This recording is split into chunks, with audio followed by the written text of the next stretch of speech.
Bonjour les amis, aujourd'hui nous parlons toujours de la manière dont la finance islamique peut contribuer à sortir les femmes de la pauvreté en Afrique en les incluant davantage dans la dynamique du développement durable.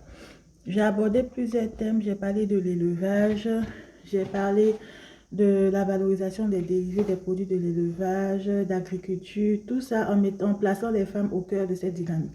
Aujourd'hui, je vais vous parler des taxes des mairies. J'en ai un peu parlé dans mes vidéos précédentes, mais aujourd'hui, je vais bien m'appesantir dessus. En Afrique, comment on peut décentraliser, par exemple, la création d'écoles pour impliquer davantage les femmes dans l'éducation en développant les établissements privés. Ça va permettre aux femmes propriétaires d'écoles, d'établissements privés de s'impliquer dans le domaine de l'éducation. Ça va offrir la scolarisation, on peut privilégier les filles, la scolarisation des filles, ça va permettre cela. Ça sera vraiment des projets à fort impact social. Alors, les mairies prélèvent des taxes sur les commerçants au marché, en Afrique et partout, mais je m'appesantis sur l'Afrique parce que c'est l'Afrique qui m'intéresse. Les mairies prélèvent des taxes sur les panneaux publicitaires. Même les pousse-pousse, les pousseurs de Wotoro, les mairies prélèvent des taxes.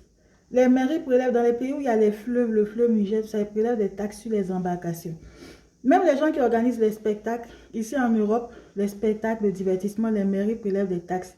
Tout ça, c'est des moyens de créer de l'argent, de la richesse. Et cet argent, il faut davantage décentraliser. C'est-à-dire que l'État ne va pas venir s'impliquer dans toutes ces choses. À l'échelle locale, il y a beaucoup de choses qu'on peut faire. Donc, tous ces événements-là, ces taxes-là, ces petits commerçants, ce secteur informel, on peut créer un fonds et comme je vous ai dit, avec l'appui d'institutions comme la Banque islamique de développement, on peut avoir des prêts parce que nous-mêmes, on va mettre la main à la poche à travers ces taxes prélevées par les mairies, comme je vous l'ai dit, pour ne pas être trop dépendant et parce que c'est le principe de la finance islamique, le partage des risques et des bénéfices. Et on peut avoir des prêts, comme je disais. Avec ces prêts, on peut octroyer, donc avec ce fonds, des prêts aux femmes qui veulent créer des établissements scolaires privés.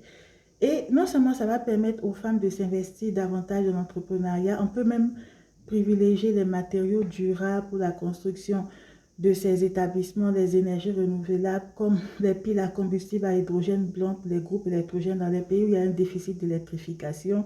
S'intégrer davantage dans une dynamique de durabilité, une dynamique durable et d'inclusivité.